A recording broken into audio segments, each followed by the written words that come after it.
Ladies and gentlemen, hello and welcome to us here at Nadex. My name is Philip and I will be once again your presenter for today's webinar. Today it's the market movers for the 5th of February. Time flies. And yeah, guys, you see that small questions box. I appreciate a very short yes or why in that box to just let me know that both the audio and the screencast are up and running. And as always, if you happen to have any questions, if something is not clear, let me know. I'll do my very best to answer your questions as we move through the webinar. This session is scheduled to run for around about half an hour. Guys, thank you very much. Really appreciate it. So as usual, before we get started, you already see those first risk disclaimers up here. So please take a moment of your time to read through them. Make sure that you're okay with them before continuing with the session. Essentially, this says that trading, of course, involves risk. And you should understand those risks and the instruments you're using before you're getting active in the market. As neither Trade This Position nor myself are investment advisors, nothing that we say should therefore be considered to be actual investment advice. All examples are shown for educational purposes only, especially true for the live part of today's webinar. We will be looking at the markets together. I will tell you what I see on those charts. I don't have a crystal ball. I don't know what will be happening next. I can only share with you my analysis, my reasoning for what I'm seeing there and why I think that certain market conditions look more promising than others. But it's all a game about numbers, about probabilities and stacking odds in our favors. So I don't have that crystal ball. Everything that I tell you here is just my opinion, and you should form your own opinion before doing any trading. So let's please make sure that you're okay with this. And further, we have up and coming here the Nadex risk disclaimer as well. Trading on Nadex involves financial risk and may not be appropriate for all investors. The information presented here is for information and educational purposes only and should not be considered an offer or solicitation to buy or sell any financial instrument on Nadex or elsewhere. Any trading decisions that you make are solely your responsibility. Past performance is not necessarily indicative of future results. Nadex contracts are based on underlying asset classes, including forex, stock index futures, commodity futures, cryptocurrencies, and economic events. Trading can be volatile and investors risk losing their investment on any given transaction. However, the design of Nadex contracts ensures investors cannot lose more than the cost to enter the transaction. Nadex is subject to US regulatory oversight by the CFTC. That being said, here's today's agenda. Our regular attendees, and I see many of those here. Thank you very much for joining that half hour again here with me. We want to look at the charts. We want to understand what we see on those charts. And based on that, we want to formulate an idea for potential trading opportunity. And then we want to see how we could implement that strategy, either with binaries, with touch brackets, or with call spreads here at Nadex. For me, it's important that you guys understand that having a trading strategy, and it doesn't have to be our trading strategy, it's just about having a trading strategy, is really crucial for trading success, because our trades must be comparable. If I don't know if that next trade will be a winning trade or not, and I don't know, I just can't know, nobody does. So we have to stack the odds in our favor. We must make sure that we have more potentially profitable trades in our hands than losing trades. And hopefully, those potentially profitable trades are also giving us larger gains than the losses that we will have to pay when we have losing trades. And so our trades must be comparable, and that is what a strategy is doing for us. Jim is having an issue. Guys, you're absolutely right. I'm terribly sorry. Jim, thank you very much for letting me know. I forgot to push the button. You haven't missed anything so far but the risk disclaimers, but I gave you a short wrap of those, so I think we're good. I hope you're fine, and if not, I'm more than happy to come back to the risk disclaimers, but I think let's just focus on the markets here. Guys, sorry once again. So I would like to kick it off today with the S&P 500. Obviously, that market had been in a beautiful long-time uptrend all the time, and then some things started to happen. The market started to fall, to go significantly lower. However, if we just zoom out here all the way, let's just have a look at the monthly chart, we start to see that this is merely just a setback. It's not really going anywhere. it dipped briefly to touch the 50 moving average here on the monthly chart, and now it's already back up again. Sure enough, the uptrend is broken on the monthly chart because we made a lower low, significantly lower low. However, the overall picture, my moving averages are still all fanning up here, and it appears that the market is trying to push higher again and giving me that idea that we might see additional movement higher here. However, lower low, the uptrend is gone for good here on the monthly chart. Let's have a look at the weekly chart. Weekly chart still is in a downtrend. We are still making a lower high here, but obviously price is pushing higher. The market is having a lot of momentum here, and if we were looking for a trend continuation here to the downside, a tool that I always like to use are my fib retracements. And if I put in my fib retracement here from this swing point high to the most recent swing point low, you guys can see that we have now pulled back far beyond the 78.6% retracement. For trend continuation, it's all about, I'm looking for a sweet spot pullback to 50%, 61.8%, and then for the next leg lower in this downtrend. Didn't happen here. It was a deep pullback by now, and usually that 78.6% retracement, if I use it at all, I can use it as a potential stop loss location for this potential short trade here. But again, pullback way too deep, and at that point I feel the market has lost a good bit of momentum for the bears, and therefore it's okay to start making a case for the bulls here. Overall picture, still a lower high, clear lower low. The moving averages just had started to fan 50 above the 20, above the 10, but you can see that those moving averages are now closing in again, and pretty much no trending environment. Compare what the moving averages are doing here with the picture that we got here all along the way during this uptrend. This is what a strong trend looks like. This is what we try and trade when we're using a trend following strategy here. Here, it's pretty much all over the place. Downtrend, very deep pullback. So overall, yeah, you ask 3 people that tell you 5 different stories. So it's not really clear here on that weekly chart. Looking on the daily chart, however, and let's get rid of those fib retracements here. We don't need those right now. On the daily chart, however, we can start to see, yes, we are now in a well-defined uptrend. I was about to say a strong uptrend. On the daily chart, it looks really okay. Weekly doesn't agree. Monthly isn't that perfect as a fit either, but overall, uptrend. Higher highs, higher lows. The fanning pattern is here. Once again, 10 above the 20, above the 50, and it doesn't matter if we're looking here at EMA's exponential moving averages or simple moving averages. You can use both. We just want to see this fanning pattern, and we want to see the price pulls back to the area between the 10 and 20 for potential identification of price equilibrium levels, helping us to find a good deal. If price has moved away too far from those moving averages like it did here, everybody was shorting the market. However, they have been shorting the market at that stage too much. Price pushed too far. It has moved too far away from its moving averages, from its price equilibrium levels.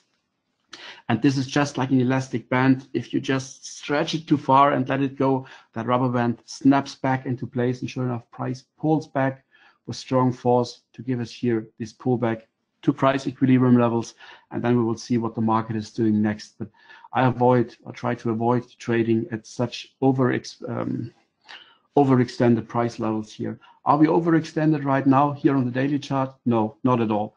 This is a sweet spot for potential buying here. We have pulled back to price equilibrium levels.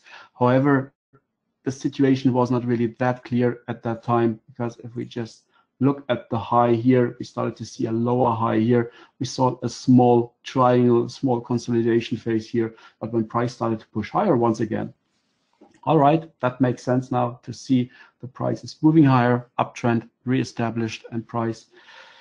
Would I buy now? No, I wouldn't. I would, in a perfect world, I would want to see a pullback to this level. At this level here is sitting right at price equilibrium levels in the buy zone, and multiple things coming together here. And also let's try to find and use my fib retracements once again from that swing point, sorry guys, from this swing point low to this swing point high. And you start to see that this level also tends to cluster perfectly with a 50% retracement. Sweet spot fib retracement, sweet spot pullback from into my moving average buy zone on top of a level. So for my own trading, I would now be waiting for a pullback. And if I get a potential buying opportunity here around this level, then I might be interested. Then I might say, all right, let's analyze everything again and initiate that potential trade there. However, if you think the market, we are not terribly overextended, we could see more momentum here. Let's drop down here to a 4-hour chart. You see we are a wee bit overextended here on the 4-hour, about to pull back. Let's have a look at the 2-hour chart. I want to wait for a perfect opportunity for my trade. I want to see that perfect chart, that perfect setup, and only then do I want to jump in and take that trade. If you think price has more potential here for pullback, you want to trade that market here to the downside, let's have a look at different ways how this could be traded. And once again, I'm just showing you guys those. It's not a recommendation. Personally, I would be waiting here for a pullback and for a long trade. It's just for the sake of demonstration here. And why not have a look here at that great new product here available at Nadex, the touch brackets. I've opened the touch brackets. I've moved to the indices section. I'm looking here at the US 500, the S&P 500. And you can see that the bid offer price for all those is pretty much at the same price, very close to what the indicative price is or indicative price is for the underlying market, 2,731.90, 2,730.20, perfectly fine here. So which of those could you or should you or would you trade? First question is, what is your setup? What is your potential outlook on the market? If you think I want to see the price is shooting a little bit lower, and we're sitting at 2,732. The initial idea for me is to pick the contract to trade, just like I would pick a call spread. So this is, if I think price might be going lower, I want to enter probably as close as possible at the upper ceiling level. I would like to avoid that word ceiling level here. Let's just look at this contract here. And I'm looking into selling this contract. Now, if I sold one of those contracts here, I'm risking $126 for the, I'm risking $126 for the potential to make 374. So far, everything just looks like a call spread, but it isn't. It's important to understand that time value really doesn't play that much of a role. Time value doesn't play that much of a role for call spreads compared to binaries. And for the touch bracket, it's even less.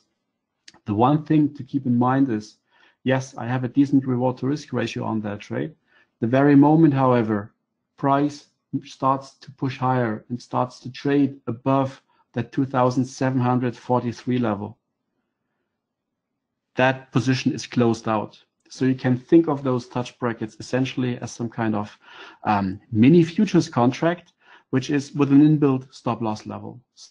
So if I sold this contract now, that's my risk, that's my maximum profit. If price drops all the way to 2,693, the position will be closed automatically in 3 days, or if price hits either the floor level or the ceiling level.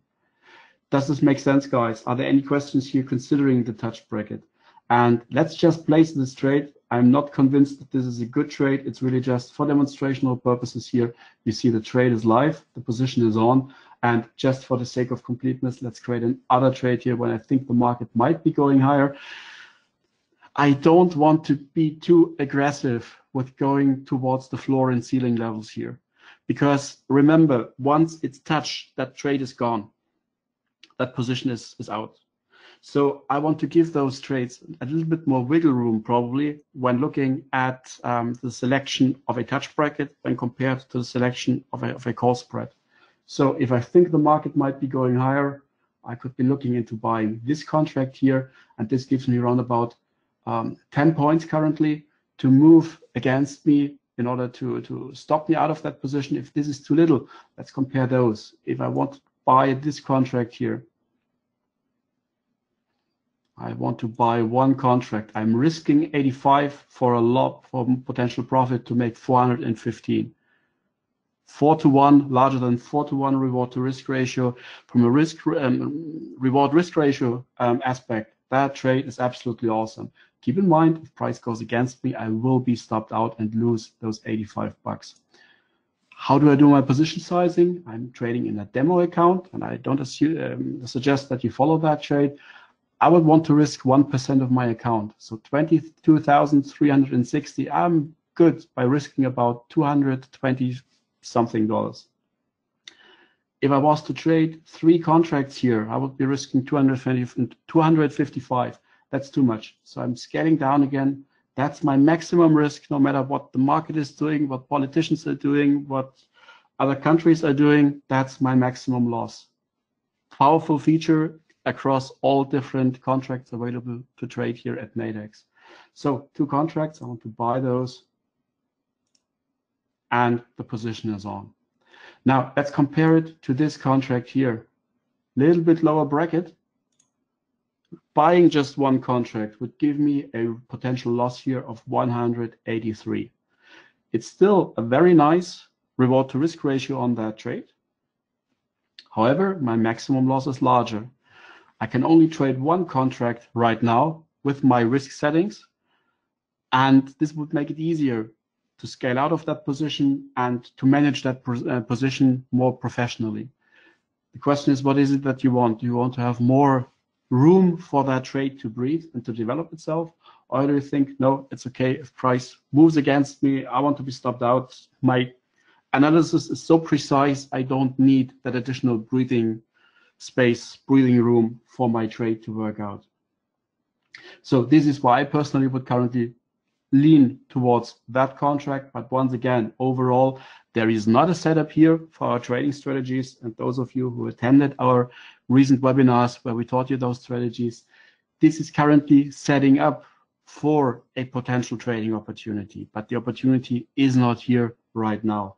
We like to call this stalking a trade, stalking a setup. We want to analyze everything, we want to understand it, and then, like a sniper, laying low, waiting for really price and the chart to be in our bullseye, and then actually pull the trigger and execute that trade. All right, guys, so much for the S&P 500 right now. Let's just jump back here to a daily chart.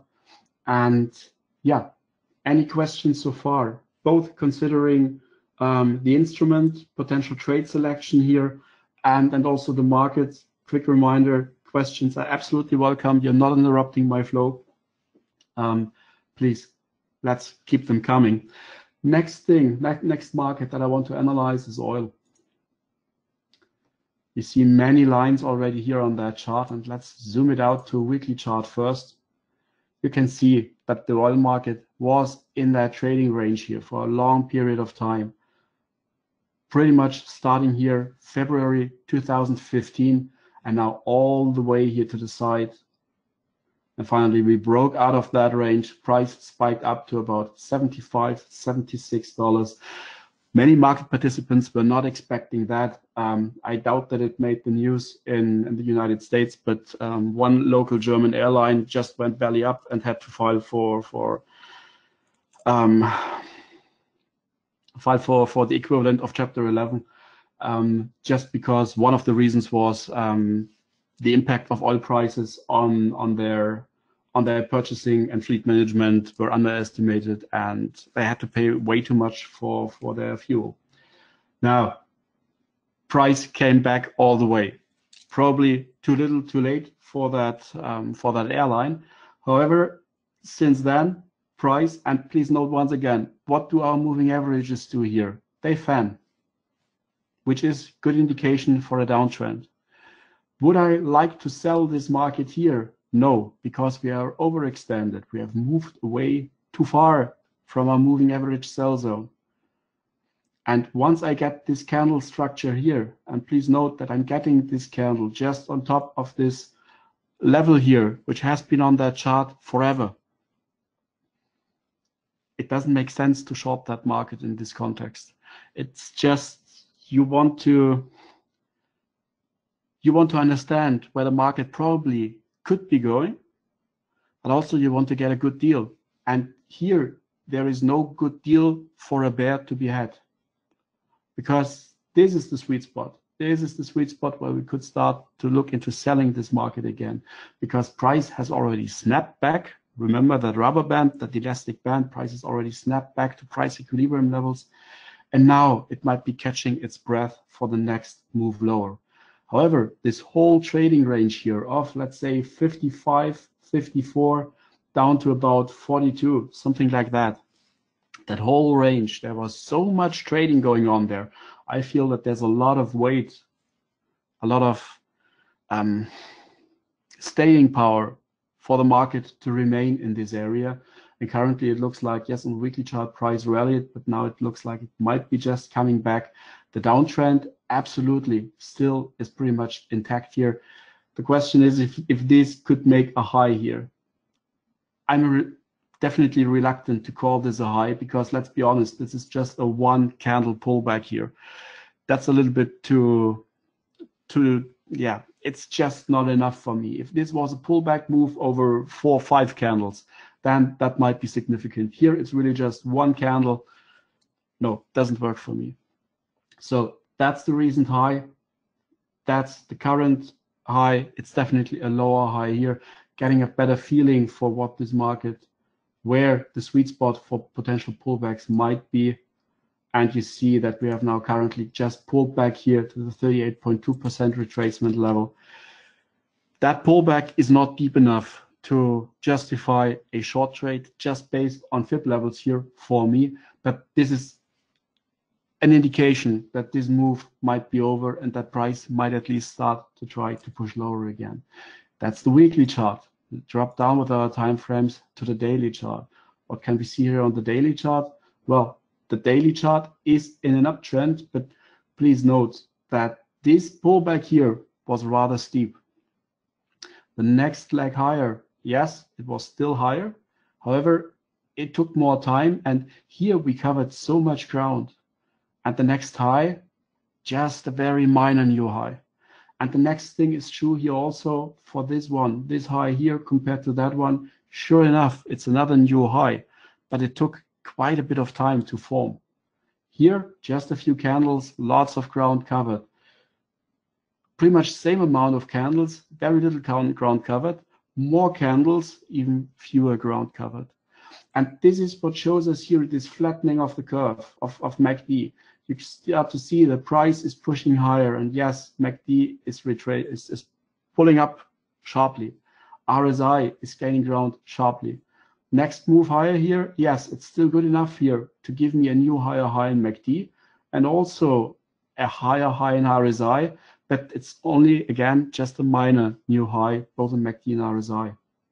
Next higher high here in price, and with MACD, yes, it's still a new higher high, but again, a much lesser higher high, diminishing returns. MACD is starting to move slowly into divergence territory. Same is true for RSI. You can see with RSI, let's just draw it in here. You can see with RSI, ever so slightly a new higher high. MACD is a little bit more pronounced here. Here, this high compared to that high here. However, is this suggesting ultimate strength and good solid momentum here for the days to come? Personally, I don't think so. I would assume the price might start to drop down and give us potential short trading opportunities there. On the daily chart, definitely not on the daily chart, because the daily technically still is an uptrend. And however, where will a new fresh downtrend start? It will, of course, start on the lower time frame. So if we drop down now here to a 4-hour chart, not a good clear picture clear new lower high here. Currently the low, no man's land. Let's start to drop down lower. 2-hour chart, 1-hour chart. And there you can start to see potential trends starting to set up here. I would personally, I like my setups, my charts to be in a sweet spot on the daily chart with good support coming from the weekly. And then do I look at which contract am I looking to trade? And then it is that I might find a potential trading opportunity here also on the lower time frames.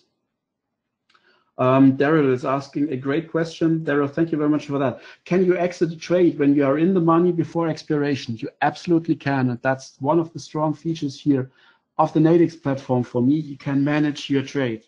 It's not fire and forget. You can just put in limit orders to manage that position. Let's just assume we entered that trade here for a price at about 2,730, something like that. And let's just assume that I want to close at least one of those contracts if price has moved so far for me that I'm now in break-even territory. And what I would do here now is I opened that trade for 2,732. Was it 30? 31. So this is about 8 points in. And so my break-even price could be 2,739. 739. This would log in $160 of profit. I'm closing out one of those two contracts. So I have to see those two coming together, and I can just place that limit order right now.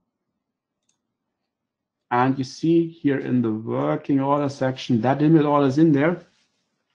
I really like to trade that way. Let's just try to find a potential setup here with crude oil. We think the market might be going lower. And I'm looking at a binary here, and the market is currently trading at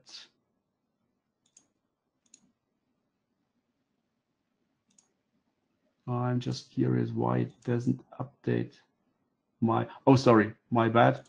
Let's have a look at the weekly binaries here.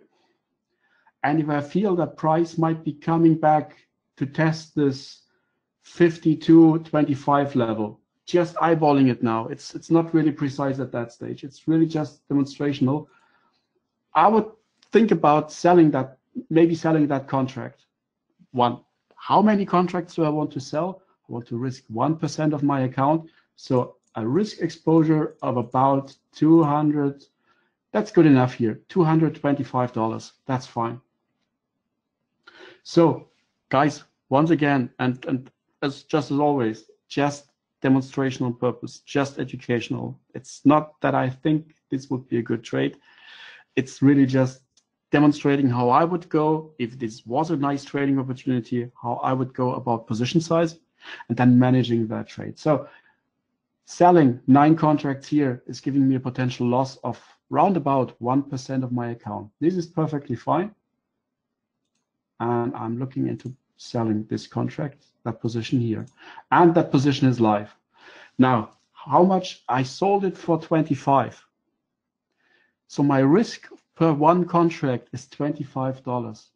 Now, I could try to close that position early on. And what I would want to do here is, okay, I'm risking $25 with 9 contracts per contract. So if I'm risking 25, then my break-even point or the point where I should be risk-free selling half of my position should be if the price drops down to 50. The risk is 25, and now my gain, if I was able to sell at 50, would also be 25. And I want to sell 5 of those contracts. And if I did that, and the market moved in that direction and gave me that price target, I would have been locked in on those 5 contracts, more potential profit than I would be able to lose if the market turned against me, and I would be losing on those remaining 4 contracts. This is the way that I would manage those trades or manage most of those positions myself. Understand, it's not fire and forget. What is your risk per contract? What is your break-even point per whole position? I was able to sell half. And for the remaining 4 contracts, well, why not just say, all right, even if price moves even further in my direction, at that stage, only 4 more contracts should be open. So I'm looking into buying 2 more contracts. Well, I sold them at 50, or I started to cover at 50. Why not close 2 more at a price of 25? And now you have just, the price drops all the way and you get filled with that price of 25. You have now 2 more contracts open. You could close them at any point in time, or with those 2 contracts, you could say, all right, with those 2 contracts, I'm shooting for the stars and I'm really trying to get that 0 payout binary event, and I am able to keep all the $75 which I just got. So you have great opportunities here to actually manage that position. Guys, time is pretty much up. I just want to have a very brief look here at gold, because I feel that gold has just broken out of that 1300 range here. And what do we see on the daily chart? We see a good strong uptrend on the daily chart, and price was overextended at that price level. It started to show a bearish candle despite its green body. It's now about to pull back here. And obviously, if I get a retest of this 1300 price level, I'm getting really excited about the setup. And just for the sake of it, let's draw in fib retracements, and we start to see that this line, this level 1300, also sits pretty much in the sweet spot between the 50% and 61.8% retracement, adding further to potential buying eagerness on my side. Let's put it that way. Just thinking about what else to mention here. Right now, it's a wee bit too expensive for me to consider that. The candle is small, it's bullish, it's looking really nice. I would like to see a little bit deeper pullback, just to find more reasons to take that trade and to stack the odds in my favor even further. All right, guys, was shorter with gold than I wanted it to be, but yeah, time's pretty much up. So thank you very much for tuning in. If you have questions, let me know. I'm happy to stay here longer and answer those questions. And yeah, thank you very much, everybody, for tuning in, and would love to welcome you again soon for other sessions. And Ludmila, thank you very much. Really appreciate you always being here. It's really, yeah, I appreciate it. Thank you very much.